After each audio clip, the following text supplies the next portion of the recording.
Hey, hello there and welcome back to Short Text 331. Today we're going to talk about special matrices and some matrix properties.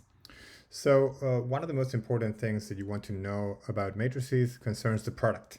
And we talked about that in the last couple of videos. And one of the most important properties of this product of matrices is that it's not in general commutative. So in other words, what this means is that you have a matrix A and you multiply it by B, another matrix, assuming that that multiplication is possible, that is to say that A and B have all the right sizes, then that typically will not be equal to B times A. So if you want, you can assume that the matrices are square, so you don't have to worry about the sizes. And so A times B is possible and B times A is possible. Well, the statement here is that in general, these two products will not give you the same answer. And that's a really, really important property of matrices. And again, that just means it's non-commutative. So it's not in general commutative.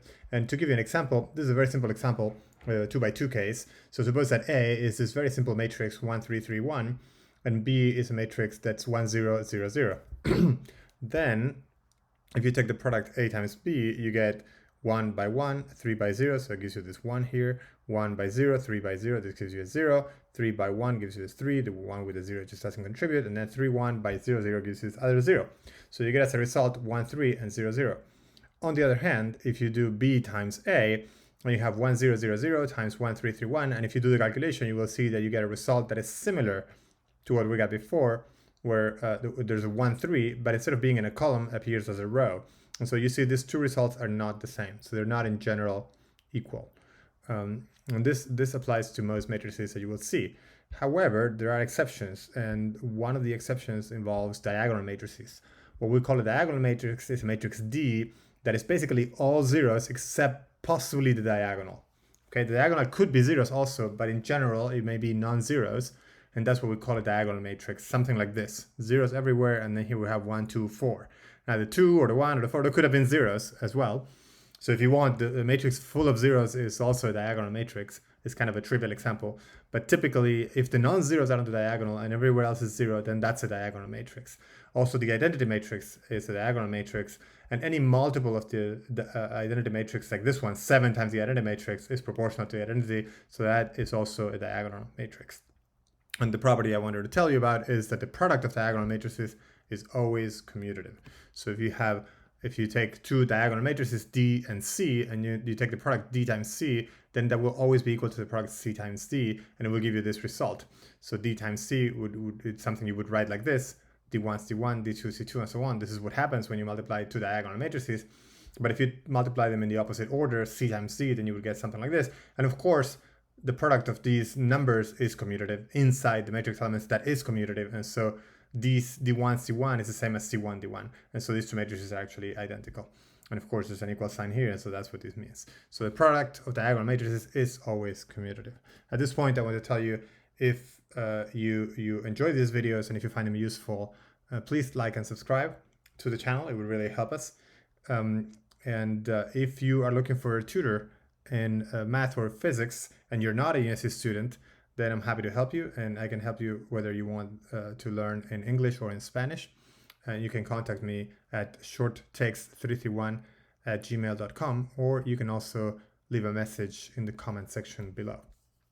So moving on, if you have a matrix B and there exists another matrix such that AB is equal to BA, which is equal to the identity matrix, then we said that B is invertible and that A is the inverse of B. And this is a property that's extremely important for matrices because it's behind the solution of linear systems of equations, which are really at the center of a lot of physics, and that you would see in your physics major studies and beyond. So typically, finding the matrix A inverse for a given A is a difficult problem, and there are numerical techniques to do that in some cases where it's possible, but there's also cases where there's no solution, and we'll discuss that. However, let's see a few cases where there is a solution. And of course, there's always the trivial example of the identity matrix whose inverse is itself. Okay, so if you take the identity, you multiply it by itself, then you get the identity matrix, and so of course, it satisfies this property that AB is equal to BA. If A is the identity, B is the identity, and so on. You get the identity as the product, and so that I matrix is invertible, and its inverse is itself. If you have a diagonal matrix, so a little bit more general, just the identity, but now a diagonal matrix with non-zero diagonal elements, d1 through dn, then the inverse is very easy to calculate. It's just d1 inverse, d2 inverse, and so on and so forth. And if you multiply this matrix by this matrix, you can convince yourself easily that the product is the identity, no matter how you do it. It's also possible to see, not hard at all, to see that the inverse of this matrix 0, 1, 1, 0, which is what's called a swap matrix, because you will see that it swaps rows and it swaps the rows and the columns, then you can see that the inverse is 0, 1, 1, 0. So it's itself. If you take this matrix and you multiply it by itself, you can see easily, and I encourage you to verify it, that what happens is that this one goes over here, this one goes over here, and everything else is 0 by virtue of applying this matrix to itself. And so you get the identity matrix as a result. And so this matrix is also its own inverse, like the identity matrix, like we saw with the identity matrix. But there are also cases where things that are not invertible, like this matrix here, 2, 0, 0, 0. You can convince yourself that this matrix is not invertible. Try to find a matrix such that when you multiply by this one, or you multiply this one by another matrix and you get the identity matrix, that's just not going to be possible. And the reason it's not going to be possible is because you have all these zeros here, and this will obliterate all the results. It will always give you way too many zeros on your answer, and so you will not be able to reproduce the identity matrix. Remember, the identity is the diagonal matrix with ones on the diagonal, and so that simply won't be possible.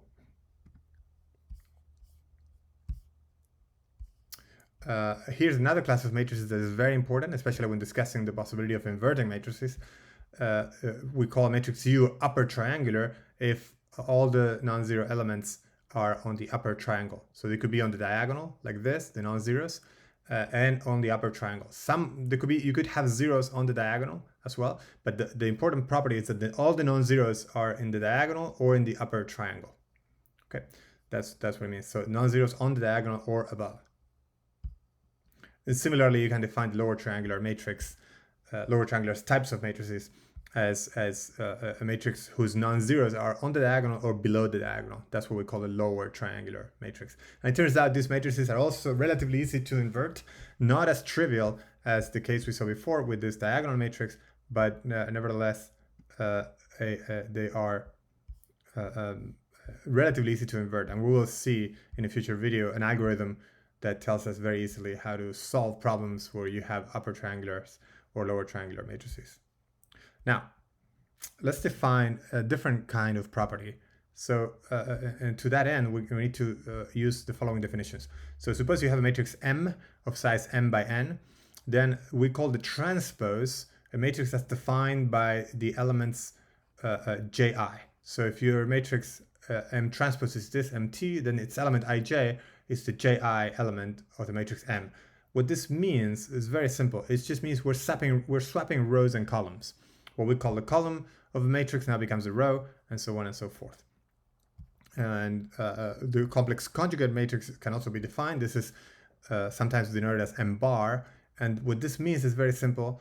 In fact, it's simpler than the transpose, where we swap the rows and the columns. So here instead, we take the complex conjugate of all the matrix elements. So it's just that. Just go inside the matrix and take the complex conjugate of all the matrix elements that are in there.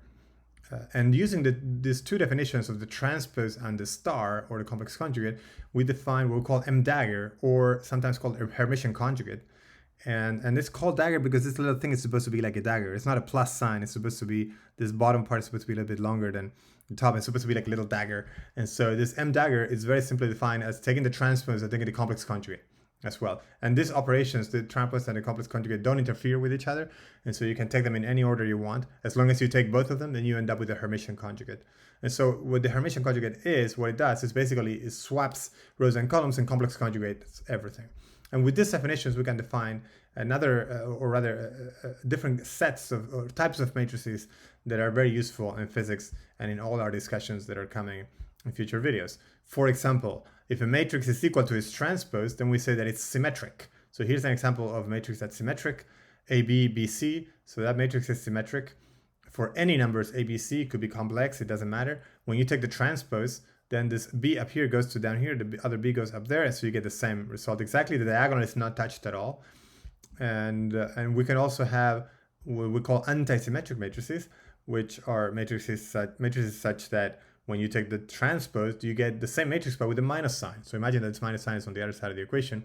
So you take the transpose, you get minus the original matrix. And so here's an example of that. You see this matrix has zeros on the diagonal, because if swapping rows and columns has to swap a sign, has to flip the sign of the result, then AII and A transpose II should be the same result up to a sign, and so they can only be 0. So the diagonal of an antisymmetric matrix is always 0.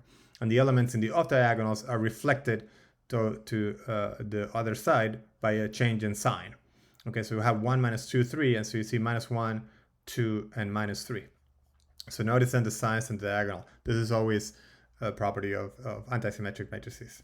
And by the way, notice that any matrix can be written, as long as it's square, as a sum of a symmetric and an antisymmetric part. And so imagine that you take M, you can write as M over 2 plus M over 2. Of course, that's very trivial. But then you can also add and subtract M transpose divided by 2. This is what I did here. M transpose divided by 2 minus M transpose divided by 2. And you can easily convince yourself that this matrix sum is a symmetric result, because the transpose of the sum is the sum of the transpose, and M becomes M transpose twice transpose becomes M itself once again. And so this matrix M plus M transpose divided by 2 is itself symmetric. It satisfies that if you transpose the whole thing, you get the same matrix back. Whereas this one here, if you transpose the whole thing, you end up converting this to M transpose, this to M, and so it's the same as before, but with a sign in front. And so this result gets an extra minus sign when you transpose it. And so you have then that any matrix that's square can be written as a symmetric and an antisymmetric part. Moving on, we have what we call Hermitian matrices. A matrix that's Hermitian is such that it's equal to its Hermitian conjugate. So it's equal to its dagger. This is a very important type of matrix in quantum mechanics. A lot of matrices are Hermitian in quantum mechanics. There are matrices that represent physical quantities. And here's an example of a particular matrix that I just made up, where you have real numbers on the diagonal. That's very important. Hermitian matrices have real diagonals, and off diagonal elements are related by complex conjugation. And so you have Z and Z star here, and I and minus I, and so that's what happens. Where Z is a complex number, it could be any complex number of the form A plus IB, where A and B are real numbers, and so the real and imaginary parts of Z. And if you don't know a lot about the complex numbers, don't worry about it. We'll come back to that in a future lecture, and we'll have a whole sequence of videos on complex numbers. There are two more types of matrices that I want to tell you about. One of them is what's called orthogonal matrices, and these are a very special kind of matrix, usually representing rotations, and that's what you see here.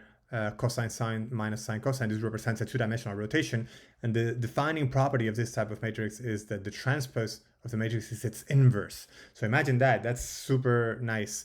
So usually inverting a matrix is it's a very difficult job, but for this particular type of matrix, just taking the transpose will give you the inverse. And I followed that calculation here. If you take our original matrix and you take the transpose, then the minus sign goes to up here and the sign goes to down here, and the cosines on the diagonal remain the same. But you see that when you calculate the diagonal, you get 1 by the Pythagorean theorem. Cosine squared plus sine squared is 1. Sine with minus sign with minus sign, the signs cancel, and you get sine squared plus cosine squared is 1. But then the off diagonals here, for example, cosine times minus sign plus sine cosine give you 0. They cancel each other out. So it's very easy to convince yourself that this operation is indeed giving you the identity, which means that this transpose matrix is the inverse of the other one. And so it's an orthogonal matrix. And this is just one example. There are orthogonal matrices of all sizes, and as long as they're square, and it's very easy to show, and they're very useful. And finally, another matrix that's extremely useful in quantum mechanics is the unitary matrix, or unitary types of matrices, I should say. It's not just one. And these are matrices such that U dagger is U inverse. Again, you have a situation where it's very easy to access the inverse. You just take the transpose and take the complex conjugate after that. That gives you the dagger, and that gives you a unitary matrix if that operation is equal to the inverse. So these matrices can be constructed, and we'll see that in a future video. But here's a simple example of matrix that's also used a lot in quantum mechanics is one of the Pauli matrices.